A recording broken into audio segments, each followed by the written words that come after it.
ሰላም ጤና ይስጥልን የተወደዳችሁ የምናለሽ መቲ ፕሮግራማችን ተከታታዮች እነሆ የዛሬው የምናለሽ መቲ ፕሮግራማችን አሁን ተጀምሯል።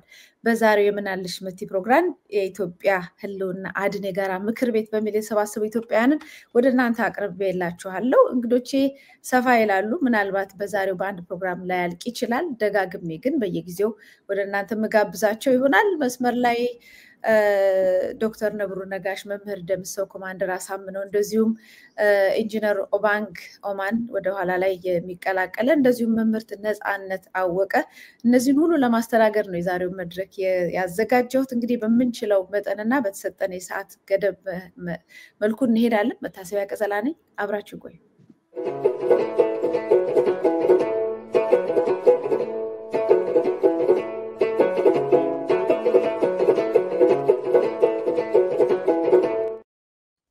እንግዲህ ሁላችሁም እንኳን ደህና መጣችሁ። ስለመጣችሁም እጅግ በጣም አመሰግናለሁ። ከውጭም ከኢትዮጵያም ከሁሉም አቅጣጫ ነው ዛሬ እንግዶቼ የገቡ ያላችሁት። የኢትዮጵያ ህልውና አድን የጋራ ምክር ቤት የሚባል ነገር ነው እንግዲህ በርዕሰ ጉዳይ የተሰጠኝ። ኢትዮጵያ ህልውና ችግር ውስጥ ገብቷል ብቻ ሳይሆን እንደ ሀገር ትቀጥላለች ወይስ ህዝቧ ዕለት ዕለት ኑሮውን እየኖረ ነው ወይ የሚለው መሰረታዊ ጥያቄ መነሳት አለበት እና በፊት የኢትዮጵያን አንድነት ለመጠበቅ የሀገር ሉዓላዊነትን ለመጠበቅ አባቶቻችን ዋጋ ከፍለው ሞተው በእነሱ መቃብር ላይ በእነሱ አጥንት ላይ ተመሰረተች ሀገር አለች። ዛሬ እነሱ ልጆች እየተሳደዱ በገዛ ወገኖቻቸው እየተመቱ ነው ያሉት። ወጥቶ መግባት ሰርቶ ማደር የሚቻል አይደለም። ሰርቶም በቂ ሁኔታ ገንዘብ ማግኘትን ባለመቻሉ እንደምታውቁት በቅርቡ ሐኪሞች የጤና ባለሙያዎች እንደዚሁ የሥራ ማቆም አድማ አድርገዋል። መምህራኖችም ጥያቄ እያነሱ ነው ያሉት። የነጋዴው ማህበር፣ የሹፌሮች ማህበር፣ ዳኞችም ሳይቀር መግለጫ እያወጡ ነው በተለያየ አጋጣሚ ላይና ሁሉም ማህበረሰብ ኑሮ የተናጋበትና ጨለማ ውስጥ የገባበት ሁኔታ ነው ያለውና ከዚህም የተነሳ ኢትዮጵያ ልትድን ይገባታል። ዜጎቿስ እንዴት ነው ዕለት ዕለት ኑሯቸውን የሚኖሩት የሚለውን ነገር በደንብ የምንወያይበት ይኖራልና ምናልባት ከመምህር ደምሰው ገብሬ ሁሉንም ያስተባበሩልን እርስዎ ቢሆኑም ነገር ግን ደግሞ ዛሬ እንግዶቼ ቅድሚያ ብሰጥ ሁልጊዜም ቤተኛ ስለሆኑ ለእንግዶቼ ቅድሚያ ልስጥ። ዶክተር ደብሩ ነጋሽ ከዚህ ቀደም በዚህ መድረክ ተገናኝተን አናውቅም። ስለመጡ እጅግ በጣም አመሰግናለሁ። እስቲ እንደው ምናልባት ስላነሳሁት ጉዳይና ይሄ የህልውና አደጋን በሚመለከት ኢትዮጵያ ያለችበት ሁኔታ የእርስዎን ግንዛቤ ለመክፈቻ ያህል ትንሽ ያስጨብጡ። እግዚአብሔር ይስጥልኝ። መታሰቢያ እንደምን ሰነበታችሁ ወገኖቼ፣ በመድረክ ያላችሁም።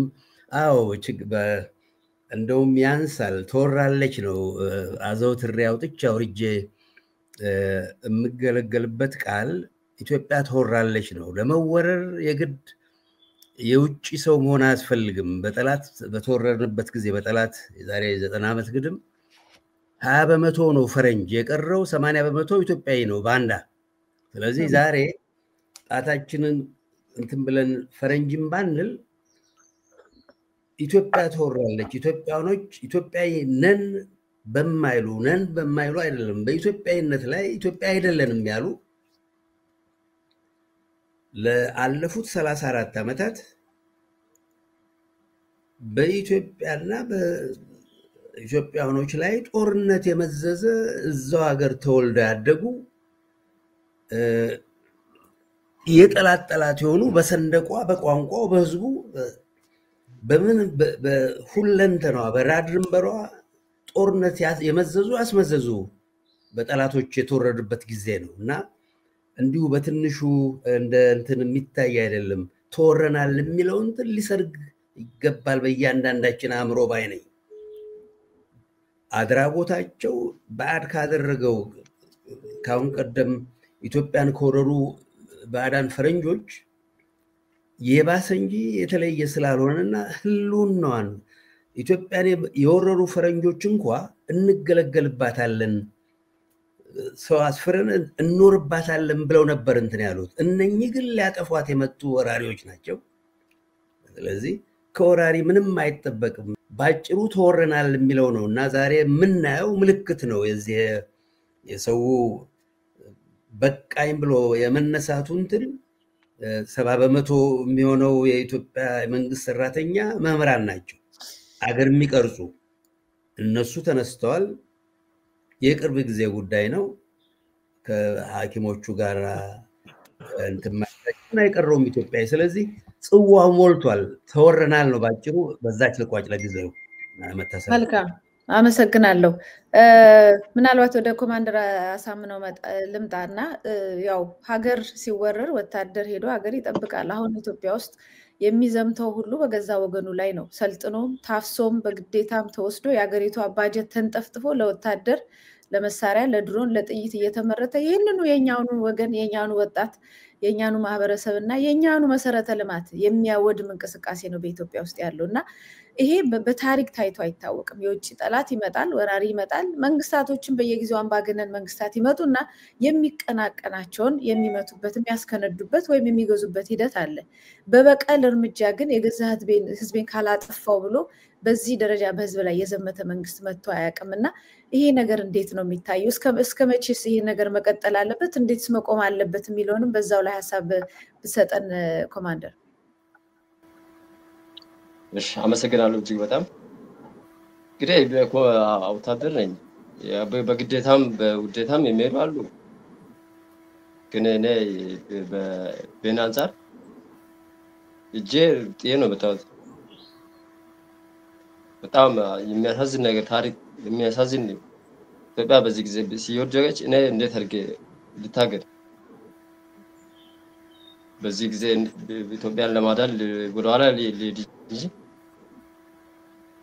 የሚደግፉኝ ወገንም የሚደግፈኝም ባይኖርም ወደኋላ ተመልሼ ወደኋላ ልመለስ እንጂ ወደፊት እንዴት ይቀጥል? በዚህ ሁኔታ ብልጽግና የምትለው ነገር ተቀየረች እንጂ ያው ኢህአዴግ ነው አሁንም ያለው። ብልጽግና የምትለው ተቀይራለች ስሟ። አሁንም ያለነው ኢህአዴግ ላይ ነው፣ በኢህአዴግ ላይ ነው።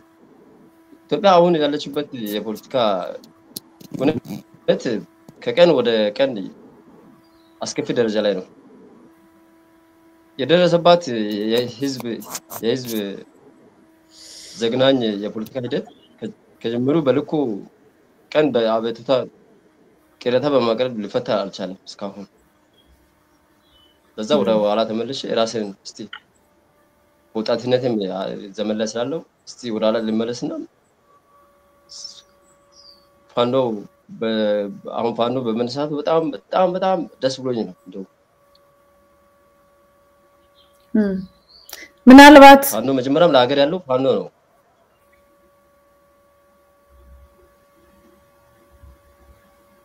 ሀገርን መጀመሪያም ቀጥ አድርጎ ያቆመን ፋኖ ነው እንጂ ኢህአዴግ አሁን ደግሞ ብልጽግና አይደለም። ከድሮም ከጥንትም ከአባቶቻችን የምንሰማው ፋኖ ነው። በአገርም ዓለም የሚታወቀው ፋኖ ነው። ፋኖ በመነሳቱ በጣም እጅግ ደስ ብሎኝ ነው ወደኋላ የተመለስኩት። ከፋኖ ጎን ቆሜ ሀገር በዚህ ጊዜ ብትወርቅም እኔ ከፋኖ ጎን ነኝ። ፋኖን ቀጥ አድርጌ ከፋኖ ጋር ቀጥ ብዬ መኖር ነው ለኢትዮጵያ ሰላም ስል። ምናልባት እዛ ወታደር ቤት ውስጥ ያላችሁ ወጣቶች ታፍሳችሁም ፈልጋችሁም ሀገርን ለማዳን ብላችሁ ከተመለመላችሁ በኋላ ትላንትና የህሉና ትግል መጣ ተብሎ ሆ ብሎ ሄዶ ሀገሩን የጠበቀ የታዘዘ ከዛም በኋላ ግን እንደገና በቤቱ ያ ሁሉ ጦርነት ያ ሁሉ ውድመት በክልሉ ላይ ሲሆን ብዙም ያልተናገር የሚችለውን ያህል ካደረገ በኋላ እንደገና በመንግስት ደረጃ ተዘምቶበት መውጣቱን በደንብ ወታደሩ ያውቃሉ ወይ? ስራዬ ተብሎ በአጀንዳ በዘር በብሔር ሞት የታወጀበት እንጂ የኢትዮጵያ ጠላት እንዳልሆነ ፋኖ በምን ደረጃ እውቀት አለ በወታደሮቹ መሃል? ምናልባት እርስ በርስ ተነጋገሩ።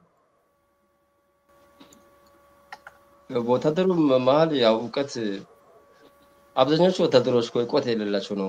ብዙዎች እውቀት ያላቸው አይደሉም። አሁን ኢትዮጵያ ውስጥ ያሉት በልጅነታቸው ስለሚሄዱ የከተማ መሃል ድሩዬ በመሆኑ ዝም ብሎ አብሶ ይዞ የሚሄዱ አሁን ዶክመንት ይላል። ዶክመንት አይደለም አሁን ለሀገር የሚሄዱት ዶክመንት አላቸው። 12 ክፍል ጨርስ አይደለም ከተማ ድሩዬውንም ይዞ ይላል። የት ያውቃል? አሁን ስለ ሀገር ያውቃል ጆብ አቅ ዝም ብሎ በመሄድ ይዋጋል። ነገ ሲሞት ለቤተሰብ ይመጣል የርሳው እንጂ የሀገርን በትምህርት ወይ በእውቀት ሄዷል።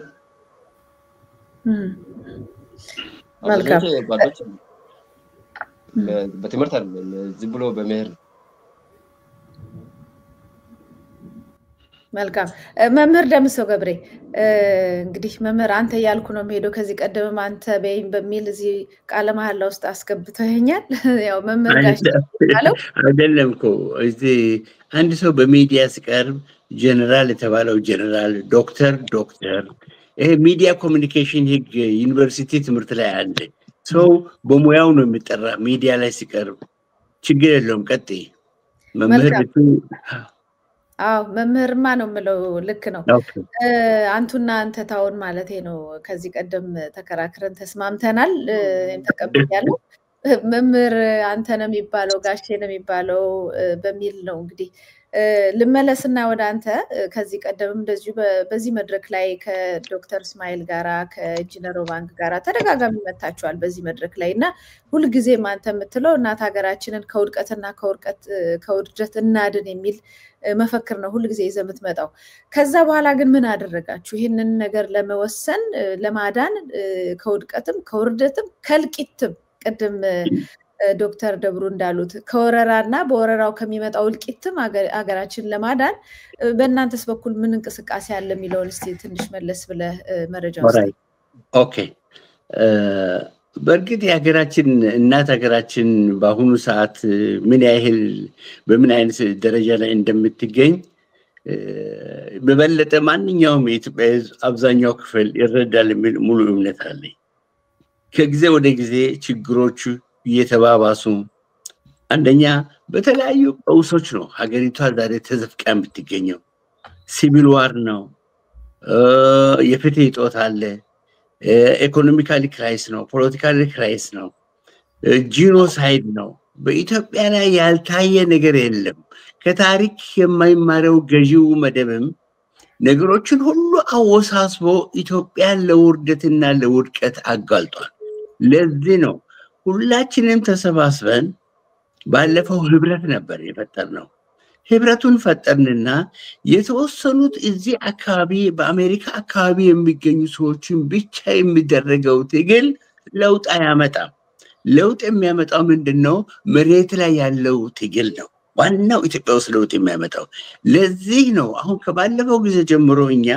31 ብሔረሰቦች ወደ አንድነት ለመምጣት ትልቅ ስራዎች ተሰርተው ነው የመጡት አይምሰልሽ እንደዚህ የተለያዩ ድርጅቶች አሉ እኮ በዚህ ውስጥ እኮ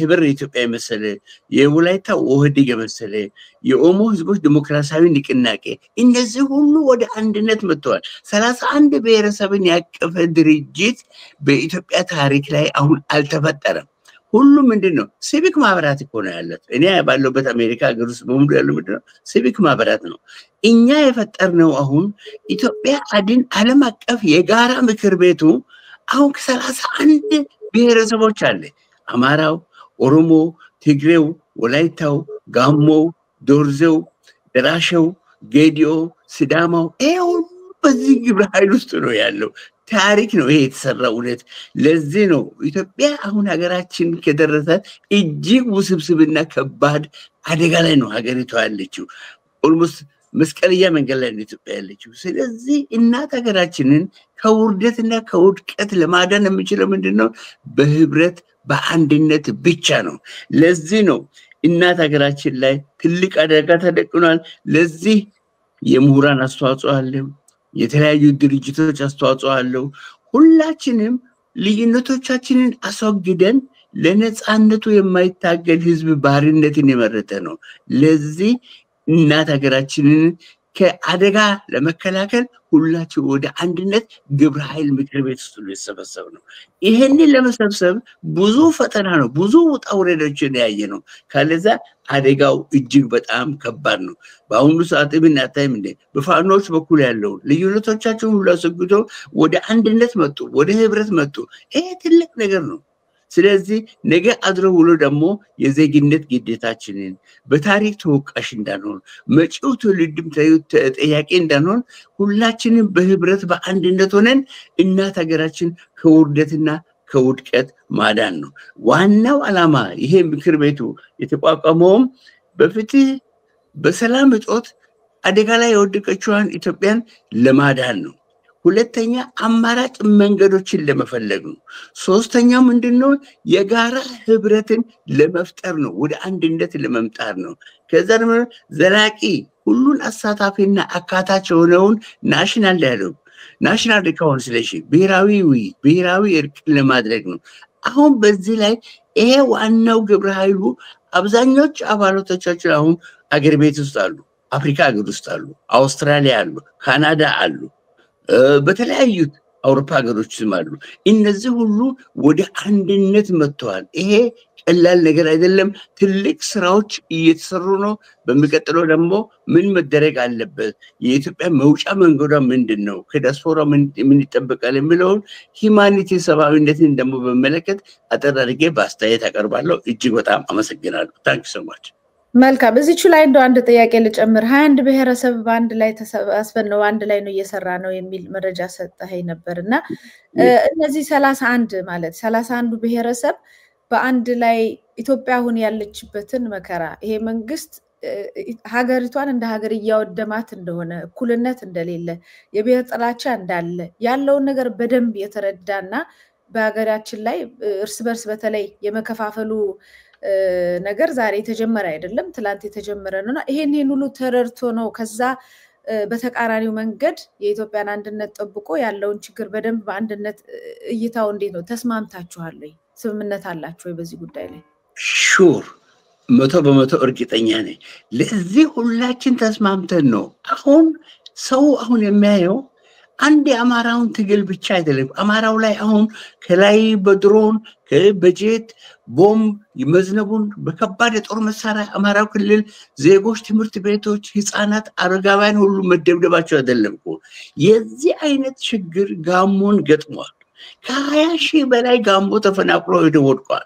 እንደገና ደግሞ 19 የጋሞ ሰዎች ቆላሻራ ላይ በጥይት ተደብድቦ ሞቷል። ጉራጌ ህዝብ ላይ መከራ ተደቅኗል። አዋሳ ህዝብ ላይ ከፍተኛ ችግሮች ተፈጥሯል። ወላይታ ላይ ዘሰምቲንግ።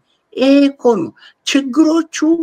አንድ በአማራ ላይ ብቻ አይደለም ይሄ መንግስት ያመጣው ነገር። ይሄ ጂኖሳይድ ኪለር ነው።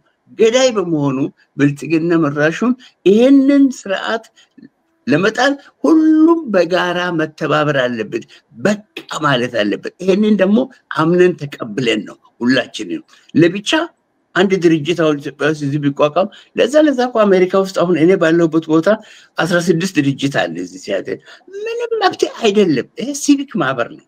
ዋናው መሬት ላይ ያለው ትግል ነው ወሳኙ መለወጥ የሚችለው። አሁን ምንድነው 31 እንደዚህ ባለፈው ጉባኤ አድርገን እኮ ስራ አስፈጻሚ ኮሚቴ መርጠናል። ኢንጂነር ኦባንግ አሁን ተቀዳሚ ሊቀመንበር ነው። በዛ ውስጥ አብዛኞቹ የፖለቲካ ስራ የሚሰሩ አደረጃጀት የሚሰሩ ሪስፖንሲብል ቦዲ የሆኑት ፋሲሊቴተሮች፣ ኮኦርዲኔተሮች መሬት ላይ እየሰሩ ነው ኢትዮጵያ ውስጥ አሁን ያሉት። ስለዚህ በዚህ ጉዳይ ጉባኤው አጠቃላይ ተሰብስቦ እኔን በሰብሳቢነት ኢንጂነር ኦባንግን በተቀዳሚ ሊቀመንበርነትና ዓለም አቀፍ ግንኙነቶችንም አስተባባሪ እንደሆን ደርቦ እንዲሰራ ጉባኤው ወስኖ ይሄንን አድርገናል። አሁን እኛ ማየት ያለብን ምንድነው? ሁሉም ብሔረሰብ አምኖ ይሄንን ተቀብሏል። ይህ መንግስት አድሮ ውሎ በዚህ የሚንቀጥል ከሆነ ሀገር አይኖረንም። እነ ቦስኒያ ሄርዘጎቪና፣ እነ ሳሬቦ፣ እነ ዩጎዝላቪያ ተበታትረው የቀሩት በምንድን ነው? እንደዚህ አይነት አንድ አምባገነን መንግስት መጥቶ ህዝቡን ስቃይና መከራ ሲያደርግ ነው። እኛንም ደግሞ ነገ የሊቢያ ይጠፋንታ የሶማሌ ይጠፋታ ሳይገጥመን እነ ጋና ይዳኑት እነ ደቡብ አፍሪካ ከነጮች ግፍ ጭቆናም ይላሉ። ምንድነው? በህብረት በአንድነት በመሰባሰብ ነው። ዋናው ነገር ወደ ጥያቄሽ ልምጣና ሁላችንም አምነን ነው 31 ብሔረሰብ በሙሉ ፋኖን ትግል ሰንተር አድርገን ነው ይሄንን ሰንተር አድርገን ማይከል አድርገን ነው ለመቋቋም ያለው። እጅግ በጣም አመሰግናለሁ። ታንክ ዩ ሶ ማች። መልካም። ኢንጂነር ኦባንግ ኦማንም ወደኛ መጥቷል። ምናልባት እንግዲህ አሁን ተቀዳሚ ሊቀመንበር ኢንጂነር ኦባንግ ኦማን በዚህ አዲሱን ስብስባችሁን መምህር ደምሰው ያስተዋወቀን ነበረ። ጥሩ ስብስብ እንዳላችሁና ብዙ እንቅስቃሴ እንደምታደርጉ ይታወቃል። አሁን እንግዲህ መሬት ላይ ያለውን ትግል በግልጽ ማሳየት አለብን። ነፍጥ ይዞ ጫካ ወርዶ በጣም በብዙ ሺዎች የሚቆጠር የአማራ ወጣት ዘምቷል። በኦሮሚያ በተወሰነ ደረጃም እንቅስቃሴ አለ። ይሄ አሁን የመሳሪያውን ነው የምላችሁ፣ ነፍጥ ያዘውን ነው የምላችሁ። ከዛ በኋላ ግን በየአቅጣጫው ብዙ እንቅስቃሴዎች አሉ፣ አመጾች አሉ፣ ጥያቄዎች አሉ። በመንግስት አክል በፓርላማ ውስጥም አንድም ቢሆን ሁለትም ቢሆን ድምጽ የሚያሰሙ አሉ። በየመስሪያ ቤቱ ጥያቄ የሚያነሱ አሉ። እንደዚሁ ሳቦታጅ የሚያደርጉ አሉ። ይሄ መንግስት እየበደለን ስለሆነ አብረን አንሰራም የሚሉ አሉ። ከዛ ውጭ ደግሞ ሰሞኑን እንደምታውቁት የሕክምና ባለሙያዎች እንደዚሁ አድማ ላይ ነው ያሉት።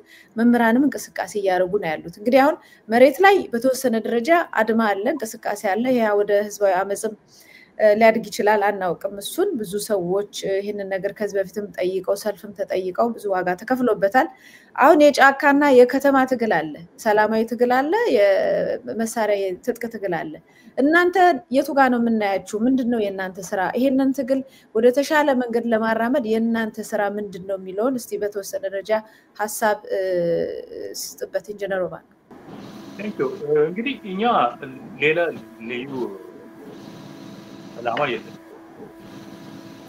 ሌላ ካየት ደግሞ የለም። ሁለቱም ኦል ሳይድ ህዝቡ ሞቢላይዝ እናደርጋለን። እኛ እንደጀመርነው እስካሁን ድረስ 31 የተለያዩ ብሔሮች በተለያዩ ክልሎች ሞቢላይዝ አድርገናል። አሁንም እየጨመረ ነው።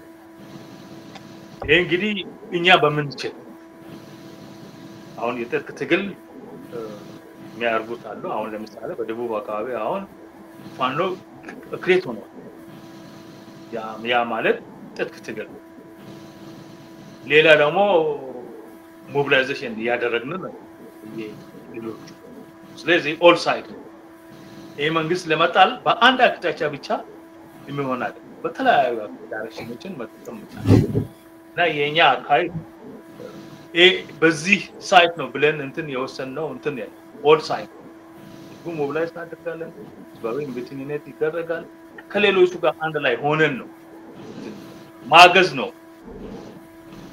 ቆሞ ከመጠበቅ መንቀሳቀሱ ይሻላል ከሚል አንፃር አሁን የምናየው እንግዲህ ከወሬ የዘለቀ ምንም እንትን የኛ አሁን ለምሳሌ እንደ እንትን አይደለም እና ታች ያለው ማህበረሰብ ሞቢላይዝ አዲስ አበባ ሰዎች ሞቢላይዝ ያደርጋል። ከደቡብ፣ ከጋምቤላ፣ ከአፋር፣ ከሶማሌ እና ከሌሎች በኦሮሚያ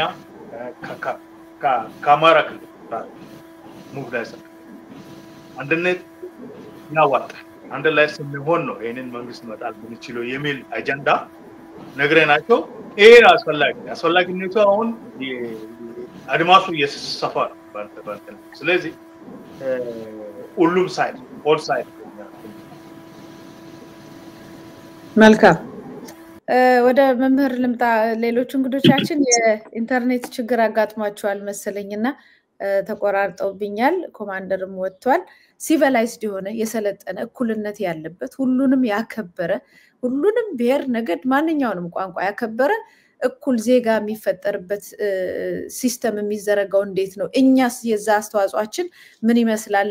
በሚሉት ሀሳብ ሰጥተን ወደ ኢትዮጵያ የሚተላለፍም ስለሆነ በዚህ አጋጣሚ መምህራን የሚያደርጉትንም ትግል የሕክምና ባለሙያዎች የሚያደርጉትንም ትግል አያይዘን ለዚህ ነገር መሄጃ መንገድ ይሆናል ወይ የሚለውንም ሀሳብ እንድንሰጥበት ነው። መምህር ደምሰው በድጋሜ ሁላችሁንም አመሰግናለሁ። በእርግጥ አሁን አንድ መረዳት ያለብን ነገር አለ። ትግል ድርጅታዊ እምነትን ይፈልጋል። ድርጅታዊ እምነትና ዓላማ ያለው ትግል የትም አይደርስም። ትግል ስንል አሁን በሁለት አይነት መንገድ ነው። አንድ የትጥቅ ትግል አለ። ሁለተኛ የራስን ህልውናና መብት ለማስከበር የሚደረግ ትግል አለ።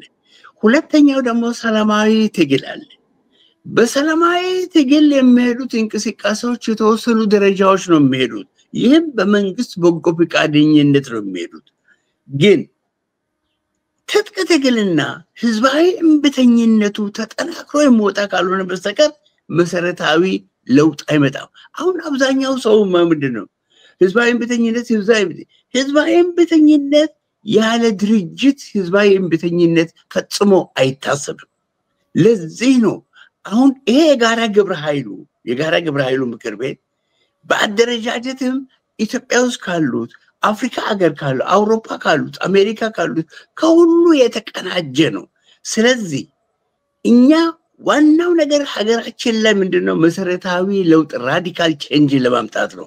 ስለዚህ የተሻለ ለውጥ ደግሞ የሚመጣው በለቅሶ አይደለም፣ ዝም ብሎ ድርጅት ጋጋታ በመፍጠር አይደለም፣ ሁላችን በመሰባሰብ ነው፣ በህብረት ነው።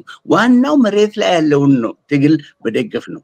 አሁን ኢትዮጵያ አድን ዓለም አቀፍ የጋራ ግብረ ኃይል ምክር ቤቱ ይሄ አስተባባሪ ኮሚቴዎች መሬት ላይ አሉ፣ ፋሲሊቴተሮች አሉ፣ እውነት አፈላላጊ ኮሚቴዎች አሉ፣ ግጭት አስወጋጅና ተከታታይ ኮሚቴዎች አሉ።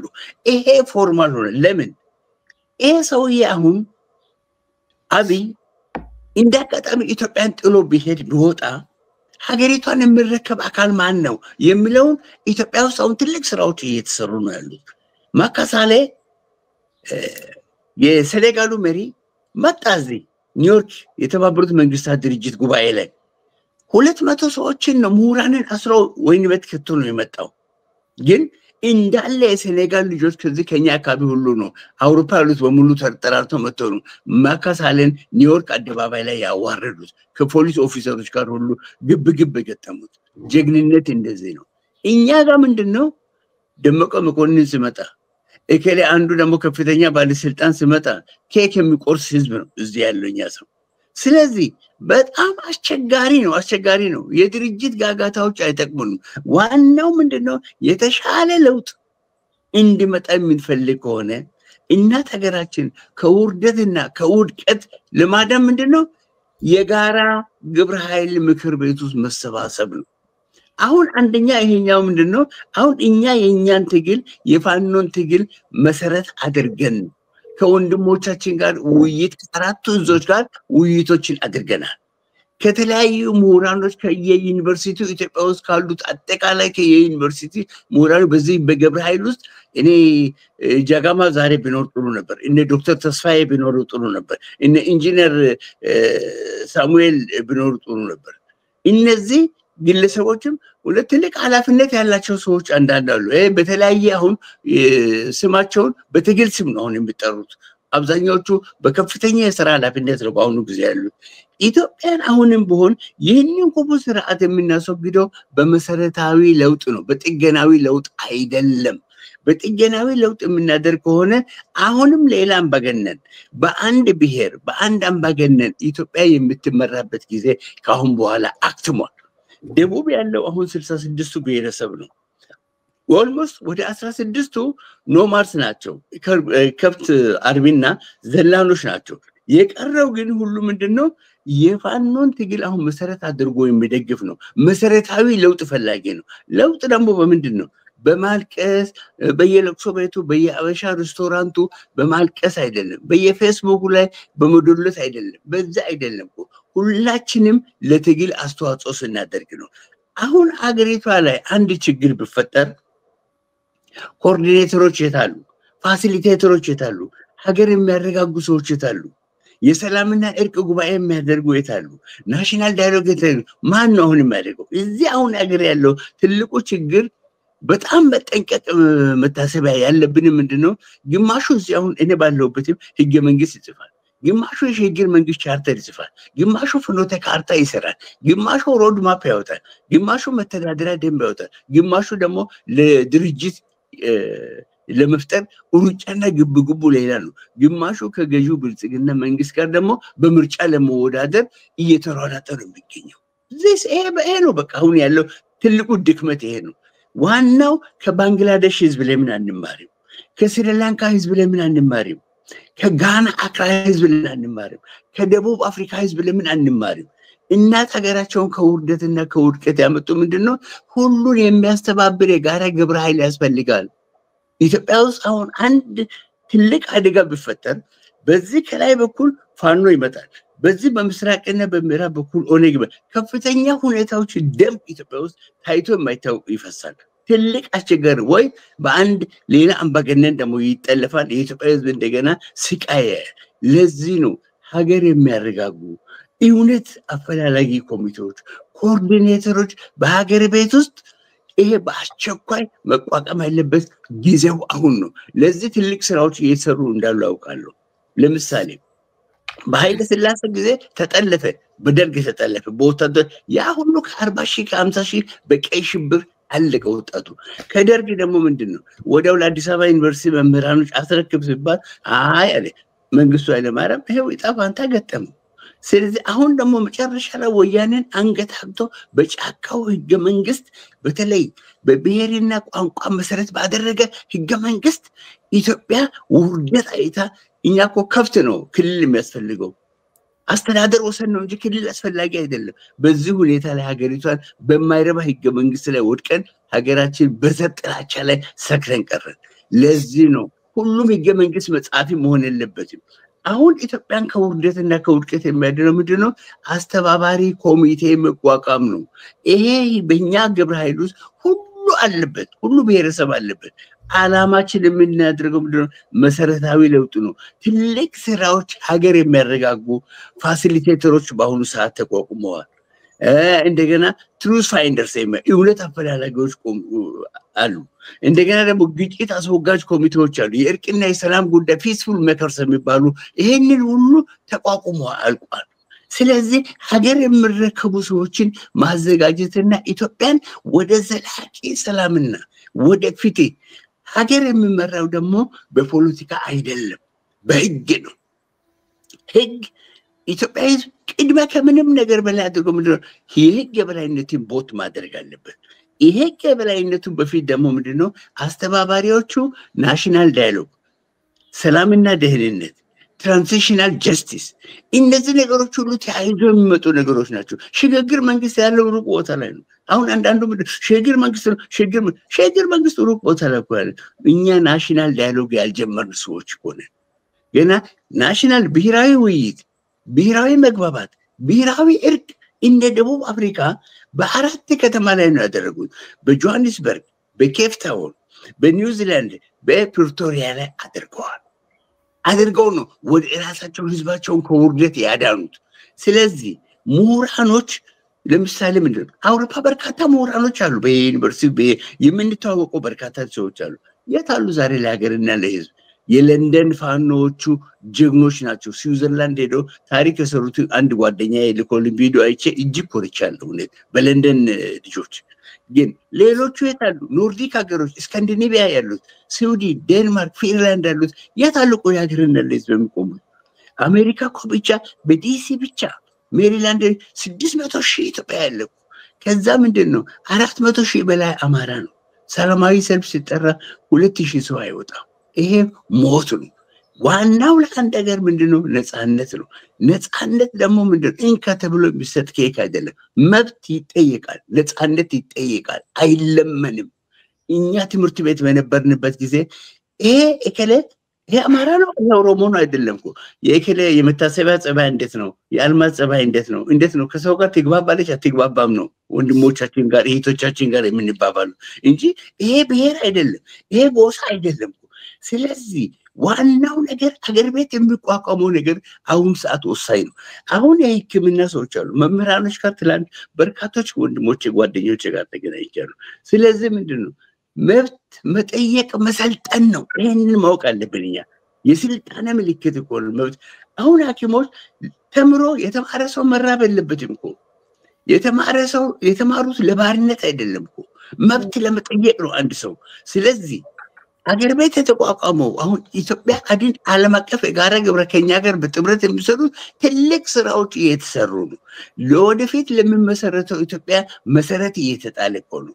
ኢንጂነር ኦባንግን፣ ዶክተር ደብሩ፣ አሁን ሌሎች ወንድሞች በሺዎች የሚቆጠሩ ከኛ ጀርባ አሉ። ይሄ ሁሉ ምንድነው?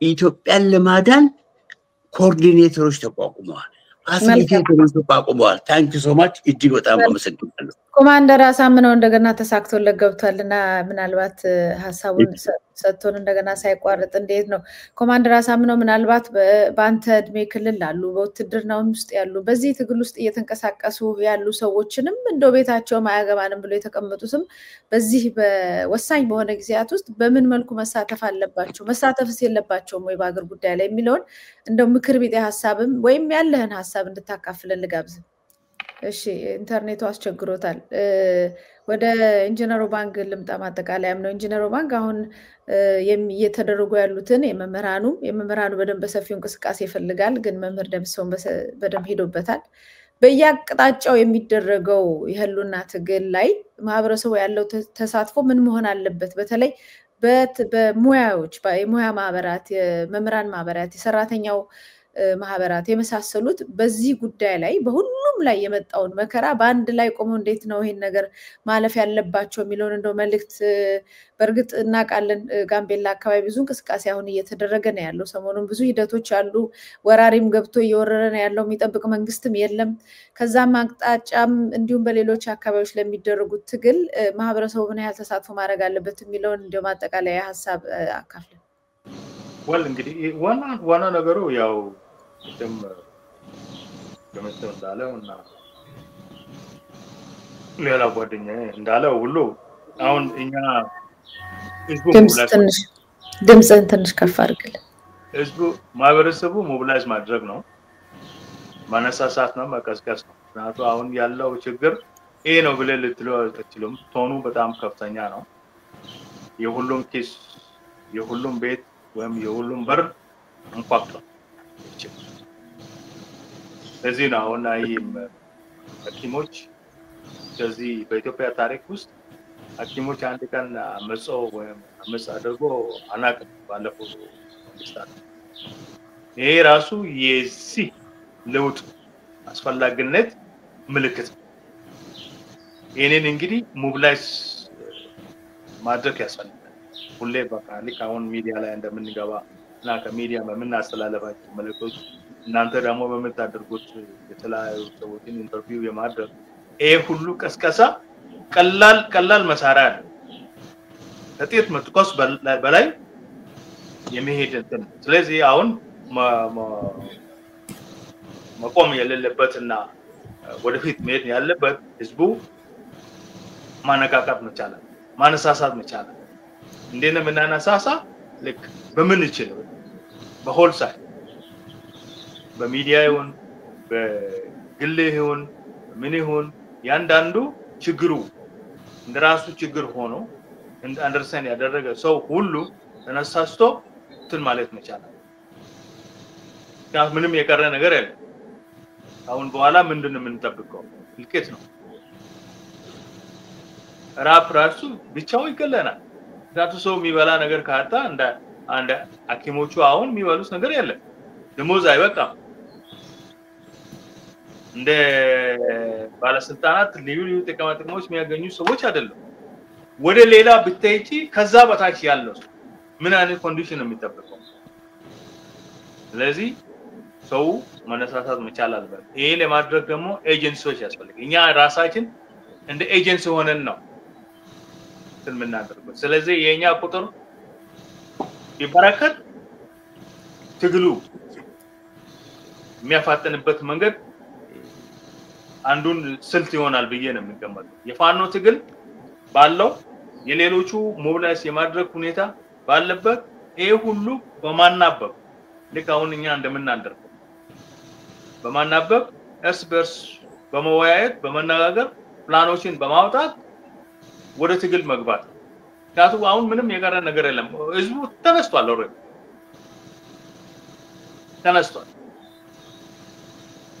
ሰዓታት እየተቆጠረ ያናል አሁን ያለንበት እንትን እነዚህ ሰዓታት ይቀራሉ ሰዓት ይቀራል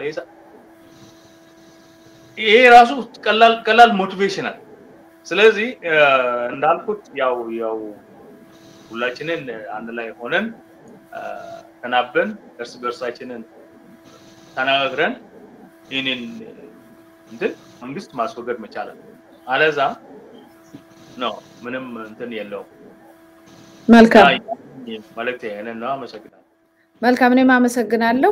ሌላ አሁን ዝግጅት ስላለን ሰዓት ገድቦናል፣ ግን ድጋሚ እንደምንገናኝ እርግጠኛ ነኝ። ከዛ በፊት ሰሞኑን የሚደረግ የሻማ ማብራት አለ። እሱን ማህበረሰቡ አይቶ እንዲሳተፍ ማስታወቂያ ተልኳል። ወርልድ ዋይድ ካንድል ላይት ቪጂል ይላል። ሪመምበሪንግ የአማራ ላይፍ ሎስት የሚል ነው። ግሎባል ካንድል ላይት ነው፣ ቪጂል ነው። ፍራንክፈርት ጀርመኒ፣ አምስተርዳም ሆላንድ፣ ፓሪስ ፍራንስ በ17 ሜይ ይካሄዳል ማለት ነው። ለንደን ዩኬ፣ ማንቸስተር፣ በርሚንግሃም እና ሶስቱ ከተሞች በ18 እሁድ ይካሄዳል ማለት ነው። ዋሽንግተን ዲሲ በ25 ሜይ ይካሄዳል ማለት ነው። እንድታስታውሱ እዚህ አስቀምጬላችኋለሁ ማስታወቂያውን። የአማራ አሶሲዬሽን በየአቅጣጫው ወይም አማራ ታክስ ያዘጋጀው ነው። በዚህ ጦርነት ፋኖ ከመንግስት ጋራ መንግስትም ከፋኖ ጋራ ገጥመው እየታገሉ ነው ያሉት። ነገር ግን በቤታቸው ያሉ ሴቶችን፣ እናቶችን፣ ገበሬዎችን ወደ ትግል ውስጥ ያልተቀላቀሉትም ሰላማዊ ዜጎችንም እየጨፈጨፈ ያለ መንግስት ስለሆነ ይሄንን ወጣችሁ በአደባባይ ድምጽ ሆኖላቸው እውቅና ስጧቸው። ቢያንስ ምንም ነገር እንኳን ባይደረግ ወጥቶ ከዚህ ቀደም እንደምናገረው አንድም ለሰማይ አንድም ለምድር እና ለማህበረሰቡም ደግሞ እየሆነበት ያለው ነገር ወጣችሁ በአደባባይ እንድትናገሩ የተጠራበት የሻማ ማብራት ነው። በዚህ አጋጣሚ አካለ ጎዶሎ ሆነው በየቤታቸው የተቀመጡ ሰዎች አሉ። አርሶ የሚያድሩ ሁሉ ዛሬ በድሮን ተመተው ቤታቸው ያሉ ብዙ አባወራዎች አሉ። እነሱን በማሰብ ወይም ወጥተው ላልተመለሱት በአማራ ክልል ያሉ አማሮች ወጥተው ላልተመለሱት ለነሱ ድምጽ ለመሆን ነው እንጂ ከጦርነት ጋራ በጦርነቱ ሁሉ ጊዜ የጦርነት ጉዳይ ነው ተብሎ ይዋጣል። በጦርነት ያልተሳተፉ በፋኖ ጋር በሚደረገው ትግል በቀል የወረደባቸው ሰላማዊ ማህበረሰብ እንዴት ነው በአደባባይ ብሎን እየተጨፈጨፉ ዝም የሚባለው የሚል ጥያቄ ነው የተነሳው። እኔ ደጋግሜም እንደምናገረው ሰልፍ ሻማ ማብራት ብቻ ሳይሆን መረዳትም አለባቸው። በቃ ቪክተም ናቸው፣ አሁን ተጎጂዎች ናቸው። ቤታቸው ውሏል፣ ሕክምና ያስፈልጋቸዋል፣ እርዳታ ያስፈልጋቸዋል እና በዚህ ጉዳይ ላይ የሰብአዊ መብት ጉዳይ የሚመለከታቸው አካላት በድሮን በየጊዜው ዋጋ የሚከፍለውን ማህበረሰብም እንድትረዱና እንድትጎበኙ ድምጽም እንድትሆኑ ተጋብዛችኋል የሚል ማስታወቂያ ነው የተላከው። እንግዲህ ባልደረቦቼ በጣም ከይቅርታ ጋራ ጊዜ የለኝም። ሌላ ፕሮግራም አንድ ደቂቃ ብቻ አንድ ጥሪ እኛም በጋራ ገብረ ኃይሉ አጠቃላይ ጥሪ የምናስተላልፈው ምንድነው? በእርግጥ በአውሮፓም በካናዳ በአውስትራሊያ በተለያዩት አሜሪካ 53 በሚሊዮን የሚቆጠሩ የኢትዮጵያ ልጆች አሉ። ፕሊዝ ይባካችሁ አሁንም በዚህ በሌሎችም ሚዲያ ላይ ሁሉ እንደማስታወቂያ ህዝባዊ ጥሪ አስተላልፈናል። አትነሳም ወይ የግፍ አገዛዝ አይበቃህም ወይ የሚባለው መሪ መፈክር የጋራ ግብረ ኃይሉም ስለሆነ እባካችሁ እንነሳ፣ ኢትዮጵያን ከውርደትና ከውድቀት እናድንላለው። ወንድሞቼም መታሰቢያም እጅግ አመሰግናለሁ። ታንክ ዩ ሶ ማች።